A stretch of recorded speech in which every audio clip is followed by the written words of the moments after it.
Have you ever had a project that was just kind of going too well, and then when you decided to try and test that project after it was slow and steady progress, it wasn't going as well as you thought it was? Well, we've got a leak on our Vevor deionizing system, and the customer service has actually been pretty fantastic. So on today's episode, we are going to get into pulling all this apart. We'll show you how to disassemble the system as well as replace filters, cartridges, that sort of thing, because we need to do that in order to get the TDS port out of the metal fixture. And that's what today's episode is all about. Stay tuned.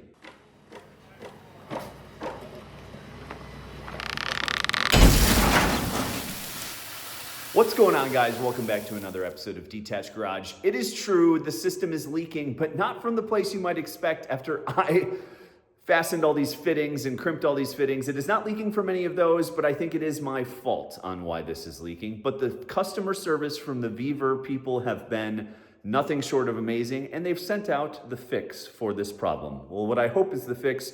Hopefully this doesn't turn into another episode. But let's flip the camera around and show you exactly what is going on. All right, guys, we have everything hooked up. We've got the water coming out, hooked up. Everything's good. If you remember last episode, we had found the source of the leak, and that is this white TDS port that you can see wiggles back and forth when I push on it. And so the entire system was great. No leaks from any of the copper fittings anywhere all the way around. And we had water flowing out of the hose bib. Everything was good. We blocked this off with a quick disconnect, Prevost quick disconnect that has a shutoff on it. So when you unplug it and turn the water on, water doesn't come running out. I'll link all this in the description below. But today's mission is to get this off and replace this. Now, if we do a top view, you will see that we cannot turn this because of this metal slot. So it is down in the metal slot. So with all of this hard mounted here, and you can see everything is mounted, we need to remove this metal piece. So what that is gonna mean is we need to support these filters from the bottom so that we're not bending any of the copper or anything like that. So we'll get some support underneath here. Then we need to take these 4 bolts out, these 4 bolts out, and these 2 lag bolts out. And that will allow us to remove this metal bracket so that we can take the damaged fitting out and then put the new fitting in and then reassemble and everything. So the first thing we're gonna do, because this entire thing is full of water right now, is remove the filter housings with the provided wrench from Vevor. And once we get that removed, to lessen the weight, we're also gonna take the resin out of it as well. That should take a lot of weight off of this, and then we will be able to remove this. So let's get some support underneath and then get to removing these screws and bolts and getting this metal bracket off so we can replace that fitting.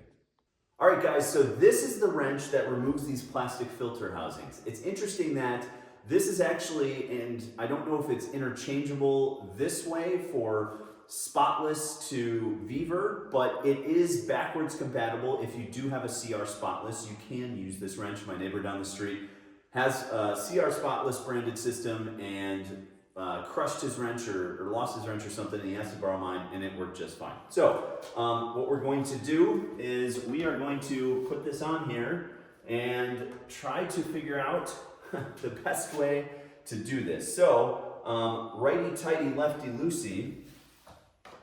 So we are gonna come this way and we are going to remove these filter housings. So it doesn't take much. And remember, there was no leakage here. So let's get this off. And then we'll get the water dumped out of it.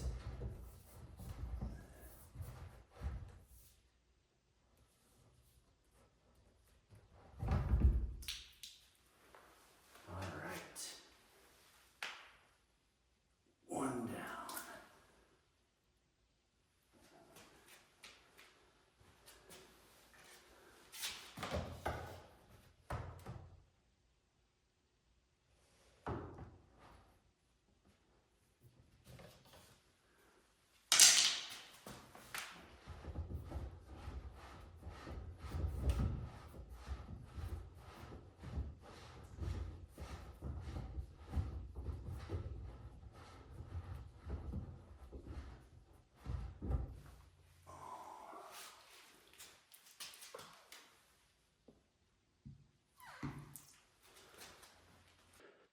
All right, guys, so we have both units off. This is the first filter, this is the second. I kept them in the same order so I know which one goes on where.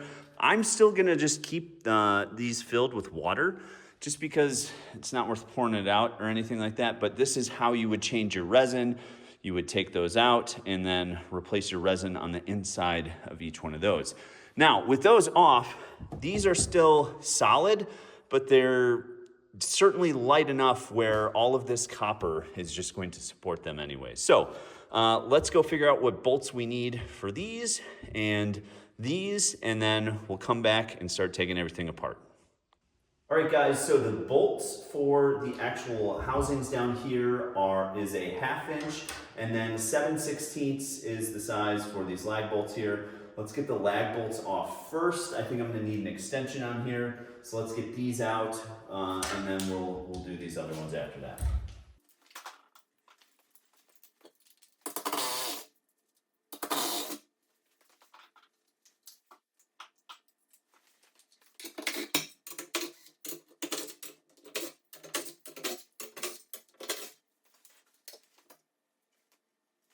So it seems like someone sent her a little too hard there, bud. Oh man, this thing has absolutely sheared off. It's a plastic fitting, so you can understand, but it is sheared off into this brass fitting here. So this is half of what one is supposed to look like, and this is the replacement that Vevor has sent me. You can see the mass of Teflon tape on there. But that gets threaded in, screwed in, and this is just a silicone plug they have in here for shipping. But yeah, we need to figure out how to get that out of there. So let's go dig around the toolbox. We'll figure out what we can put in here to back this out. I'm not really worried about anything falling in because we've taken the bottom portion off of this. So not really worried about anything falling in and getting trapped in the filters or anything like that. So we might have to drill this. We'll figure it out, but let's go to the toolbox, figure out some tools to try and get this thing out of there. All right, guys, attempt number 1, a Phillips screwdriver. This is just plastic, so I'm hoping to just jam this in tight and then try and back it out. So we will see how this goes here. Oh yeah, we're getting it. We are getting it. Oh, it has stopped. But all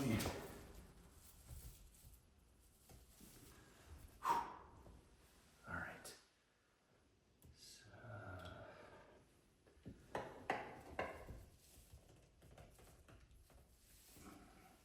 Let's try the flathead screwdriver.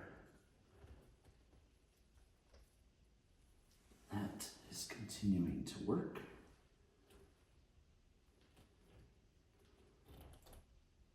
No. All right. This is kind of splitting here.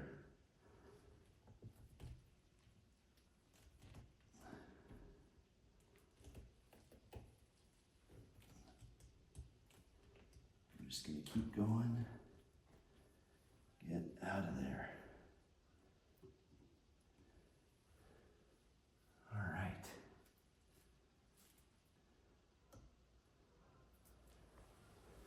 Success.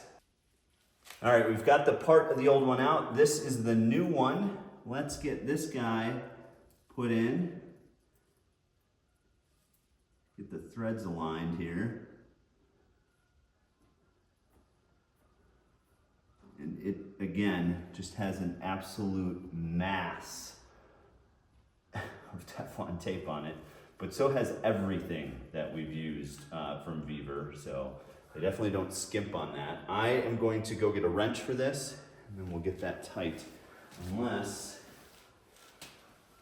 9/16, no, a little bit bigger than a 9/16. All right, please hold. 16 millimeter.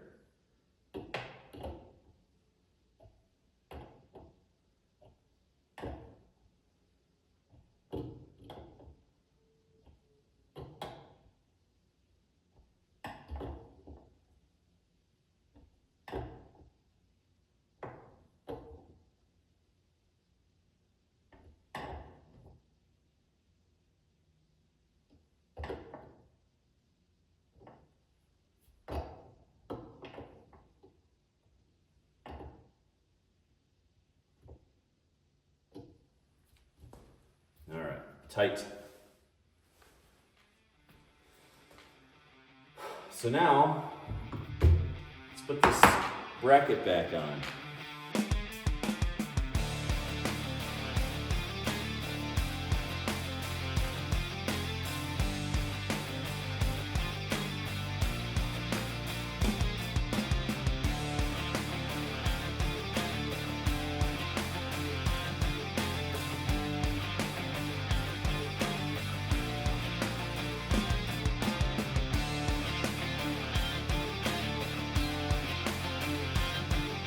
All right, guys, so we've got the bracket back on. We've got the spacers in there. There's a little space in between. I think we can get some additional parts in here if we need to, but everything is looking good. I think we're ready to put the filters back up into their housings here. Everything is secure, and we do need to get the actual TDS sensor in here. So we need to get that done before we turn the water back on. But I want to get these filters back on, making sure everything looks good. If you look at the top view of this, we are rotated perfectly in line so we can fit the TDS sensor in this slot here. Everything else is tightened back up. And yeah, we should be good to go. So let's get these filters back up here and get the TDS sensor installed.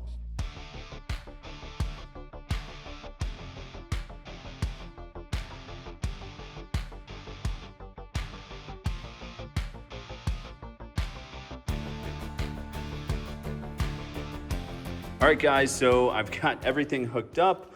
We've got the TDS meter put in. I still got to mount this and everything. It is a little wiggly in there, but I am hoping that that seals up okay. Weren't really great instructions on how to put this in, but there's this clip that it seems like everything attaches into in there. So I think this is okay. We will check it out, but I got to go down to the basement to get all the water turned on to come through here. So I am going to shut this off here. This is off, this is off, this is off. So when we turn water on, everything will stop right here. So let's go get that turned on. Then we'll set the camera up on the tripod and we will check for leaks. We'll get this water cleaned up, get all these wiped down just to, make sure there's no leaks, and we will go from there. All right, guys, so we're gonna do this live here. So if we turn this on here, we should get water back in here, and I should be able to let non-deionized water outside of the hose spigot. So you can hear that filling up. That seems like it has filled up. Let's turn the spigot on and check it out.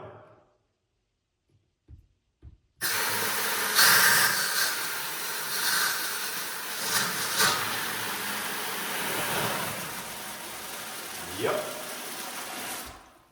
All right. We've got water.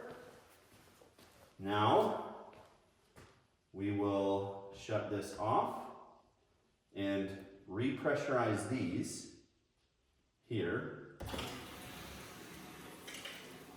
We're going to leave this closed and see if this leaks.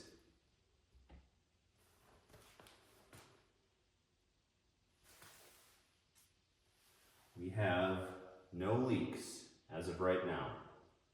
Okay? So, now what we are going to do is open this. All right? So that is open. So everything should be running through this filter. No leaks. And now we should be able to get deionized water out of the spigot.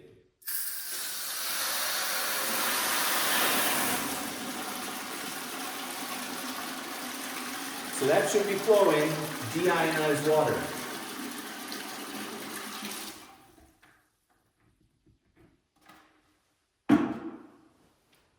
We got it! All right, guys, job done. We've got the leak fixed. We've got the TDS sensor installed. Everything works properly.